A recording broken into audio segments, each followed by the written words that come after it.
Saudações a todos os alunos do curso de licenciatura EAD em Ciências Biológicas.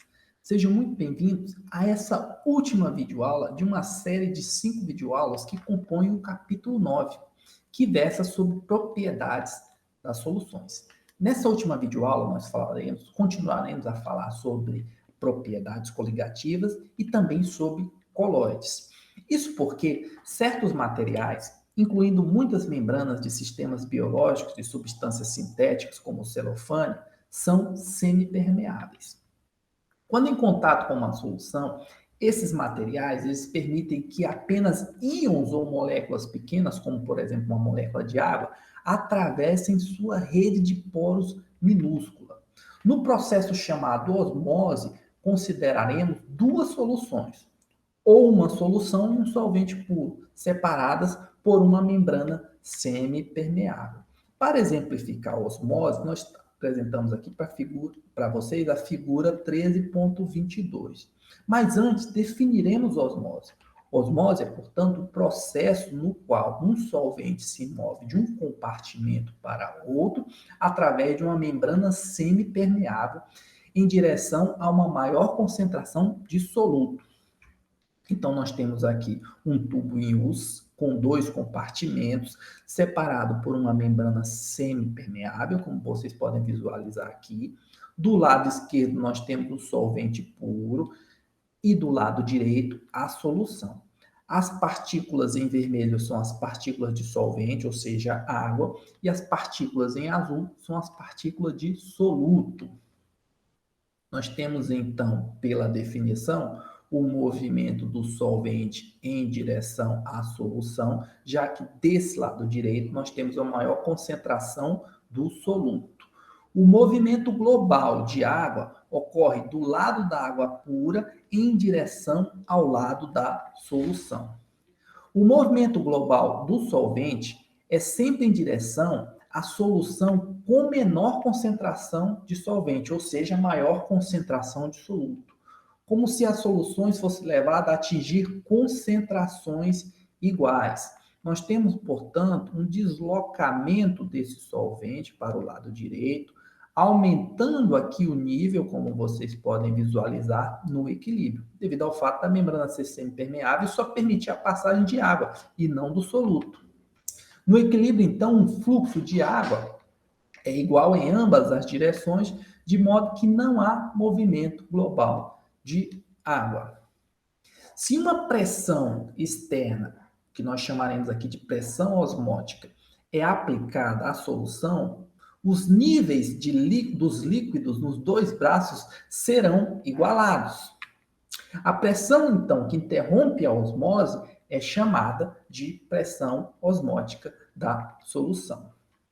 A pressão osmótica, ela obedece a leis semelhantes à de um gás ideal. Nós temos, portanto, que a pressão osmótica é dada como I, que é o fator de Van Hoff, vezes quantidade de substância em mol de soluto dividido pelo volume da solução, vezes a constante do gás ideal e a temperatura absoluta em kelvins.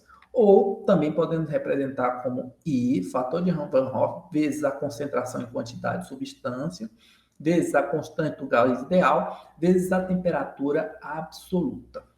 Se duas soluções de pressões osmóticas idênticas forem separadas por uma membrana semipermeável, não ocorrerá osmose.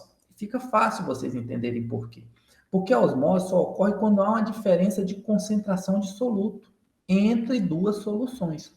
Se a pressão osmótica é a mesma, não há diferença de concentração. Não há uma solução mais concentrada e uma mais diluída.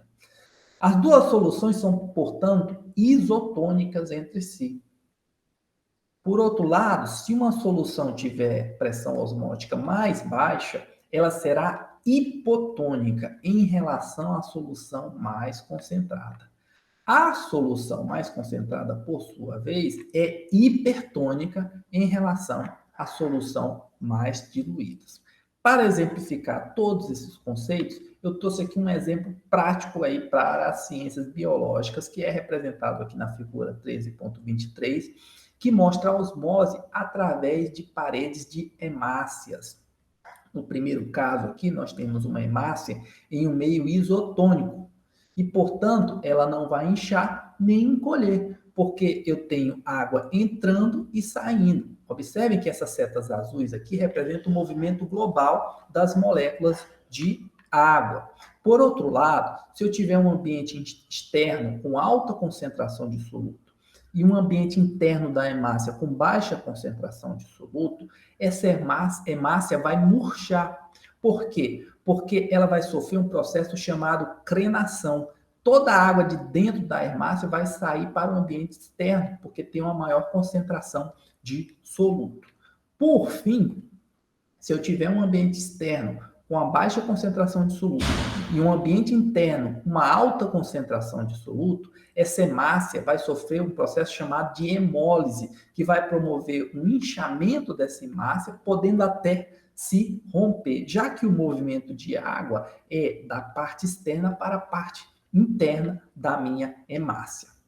Para fixar mais ainda esse conceito de pressão osmótica, eu trago aqui para vocês um exemplo prático, onde nós temos que a pressão osmótica média do sangue é 7,7 atm a 25 graus Celsius. Qual a concentração? Em quantidade de substância de glicose, será isotônica com o sangue. Para resolver esse problema, devemos calcular a concentração de glicose em água, que seria isotônica com o sangue, uma vez que a pressão osmótica do sangue a 25 graus Celsius é 7,7 atm.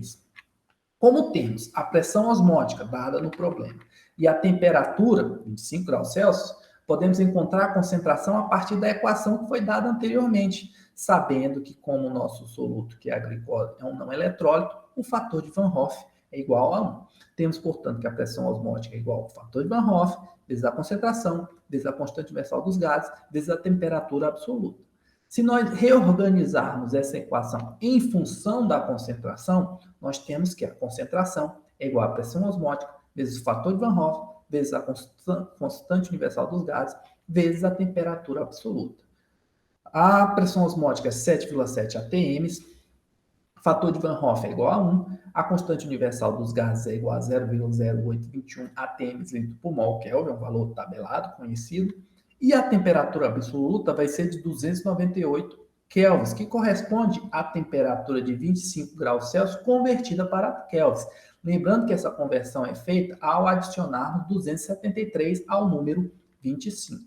Cancelamos então ATM com ATM, kelvins com kelvins, e temos por fim que a concentração em quantidade de substância da glicose, que será isotônica com sangue, é de 0,31 mol por litro ou 0,31 molar. Agora, para fechar essa videoaula, nós falaremos de colóides. Isso porque algumas substâncias parecem inicialmente se dissolver em um solvente, mas com o tempo separam-se do solvente puro. Por outro lado, as partículas dispersas em uma solução verdadeira são pequenas. Entre esses dois extremos, existem partículas dispersas maiores que as moléculas típicas, mas não tão grandes a ponto de os componentes da mistura se separarem sob a influência, por exemplo, da gravidade. Esse tipo intermediário de dispersão são chamados de dispersões coloidais ou simplesmente de colóides. Colóides, que têm um diâmetro médio aí entre 5 e 1000 nanômetros, representam então a linha divisória entre as soluções e as misturas heterogêneas. A tabela 13.5 traz aqui alguns tipos de colóide, onde nós temos na primeira coluna a fase de colóide, na segunda coluna a substância dispersante, que é equivalente a um solvente, e na terceira coluna a substância dispersada, que seria semelhante ao soluto. O tipo de colóide formado na quarta coluna e alguns exemplos. Um exemplo típico aqui que vocês conhecem bem é a neblina, que é um colóide. Um colóide na fase gás, onde eu tenho gás dispersado em líquido, ou líquido dispersado em gás, para ser mais preciso, já que o gás aqui equivale ao solvente e o líquido equivale ao soluto. Isso forma um tipo de colóide conhecido como aerossol. Já a fumaça é semelhante à neblina, mas a diferença é que, ao invés de ter uma substância dispersada líquida, eu tenho uma substância dispersada sólida, mas também forma um aerossol. tá bom? E um outro exemplo aqui para fechar é o do leite, onde eu tenho uma fase de colóide líquida, uma substância dispersante líquida e uma substância dispersada também líquida, formando as chamadas emulsões, tá bom? Além de outros exemplos que a tabela apresenta. Embora essas partículas coloidais possam ser tão pequenas que a dispersão pareça ser uniforme, mesmo sob microscópio, elas são grandes o suficientes para dispersar a luz. Por isso que vocês estão enxergando aqui essa neblina na imagem, tá bom? Como a gente viu no slide anterior, a neblina é um tipo de colóide, é uma dispersão de gás, de líquido em gás. Essa dispersão de luz por partículas coloidais é conhecida como efeito Tyndall e torna possível que o feixe de luz seja visto de um automóvel em uma estrada de terra empoeirada, ou a luz do sol por entre as aves ou as nuvens. E ele tem esse nome em homenagem ao cientista John Tyndall. Para exemplificar o efeito Tyndall, eu trouxe aqui para vocês dois beckers, um com água e outro com colóide, por exemplo, leite ou um outro colóide qualquer. E ao passar a luz de uma lanterna por essas duas soluções, a água não vai apresentar aqui a dispersão da luz, que é visível sim no colóide. E por que eu consigo visualizar a luz dispersada no meu colóide? Porque as partículas do colóide têm uma dimensão que promovem a dispersão da luz. E aí eu consigo enxergar a luz no colóide, como ocorre aqui nessa imagem, onde eu tenho a neblina sendo visualizada a olho nu. Os colóides mais importantes são aqueles em que o meio de dispersão é a água. Esses colóides podem ser hidrofílicos, que têm afinidade por água, ou hidrofóbicos, que têm aversão à água. Uma molécula hidrofílica se dobra de maneira que seus grupos hidrofóbicos ficam afastados das moléculas de água no interior da molécula dobrada, enquanto seus grupos hidrofílicos e polares ficam na superfície interagindo com as moléculas de água. Os grupos hidrofílicos geralmente têm oxigênio, nitrogênio ou muitas vezes são espécies carregadas. Na figura 13.26, a gente tem uma partícula coloidal hidrofílica com exemplos de grupos hidrofílicos que ajudam a manter essa molécula gigante, uma macromolécula, suspensa em água. Nós temos aqui no destaque os grupos hidrofílicos polares e os grupos carregados na superfície da molécula ajudam a molécula a permanecer dispersa em água e outros solventes polares, justamente porque esses grupos têm afinidade por água e permitem que essa molécula fique dispersa em água. Colóides hidrofóbicos podem ser dispersos em água somente se estiverem estabilizados de alguma maneira. Caso contrário, sua ausência natural de afinidade com a água faz com que ele se aglutine e acabe se separando da água.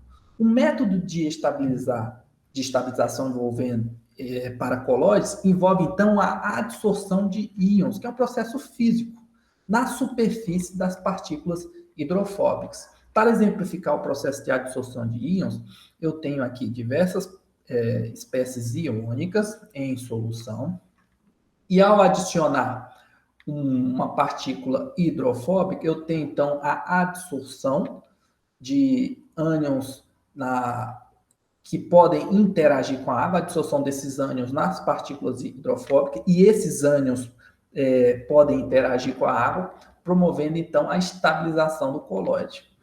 Além disso, nós temos também os cátions em solução. Um outro efeito que promove com que esse colóide fique estável é o fato de essas partículas que são adsorvidas na superfície de colóide promovem uma repulsão entre as partículas, fazendo com que elas fiquem dispersas em solução. Uma outra forma de estabilizar colóides é por meio da presença de grupos hidrofílicos em sua superfície. Como exemplo aqui, nós vamos empregar o íon estearato, que contém uma cadeia longa com uma parte hidrofóbica e uma parte hidrofílica. Esse íon estearato consegue estabilizar uma molécula hidrofóbica porque a parte hidrofóbica entra em contato com essa molécula, por exemplo, uma gota de óleo, mantendo a parte hidrofílica em contato com a água, né, com o solvente. Como vocês podem visualizar aqui nessa representação. Vários íons estearatos entram em contato com a gota de óleo, a parte hidrofóbica entra em contato com a gota de óleo, porque tem afinidade, e a parte hidrofílica fica em contato com a água, promovendo então a estabilização dessa gota de óleo e a formação de um colóide. Tais substâncias são chamadas de emulsificantes e também podem estar presentes nesse exemplo aqui no corpo humano, tá bom? Se nós observarmos o fígado humano, ele vai ter também aqui na extremidade inferior a vesícula biliar, que na presença de um hormônio gera a chamada bile, que tem diversos líquidos digestivos e líquidos estabilizantes, como os íons estearatos também, que promove a estabilização de substâncias lipofílicas, como vitaminas, como gorduras, e com isso permite a absorção, dessas substâncias no intestino grosso do indivíduo. As partículas coloidais presentes em uma solução se movimentam aleatoriamente, como resultado de colisões com moléculas de solvente. Uma vez que as partículas coloidais são enormes em comparação às moléculas de solvente, seu movimento resultante de qualquer colisão, com certeza vai ser muito pequeno. No entanto, muitas colisões ocorrem e elas provocam um movimento aleatório das partículas coloidais, como um todo, que chamamos de movimento browniano, em homenagem ao cientista Robert Brown. Esse movimento browniano é representado aqui, nessa caixa preta aqui, onde vocês conseguem visualizar essa partícula em azul, que seria uma partícula coloidal, tendo um movimento totalmente aleatório, que representa o movimento browniano de uma partícula coloidal. O caminho livre médio é, então, a distância média que as moléculas percorrem entre as colisões. Quanto maior for a partícula coloidal, menor será o caminho livre médio em um determinado líquido, como vocês podem visualizar aqui na tabela 13.6, que traz o caminho livre médio calculado depois de 1 hora para esferas coloidais não carregadas em água a 25 graus Celsius. Observe que quanto maior o raio da esfera, né, ou maior a partícula coloidal, menor será o caminho livre médio em milímetros. Bem, pessoal, essa então foi nossa última videoaula e para finalizar, nós temos aqui a atividade assíncrona número 8, que deve ser postada impreterivelmente até as 23 horas e 55 minutos do dia 4 de julho. Desejo a todos uma ótima semana e nos vemos aí na próxima videoaula. Até lá!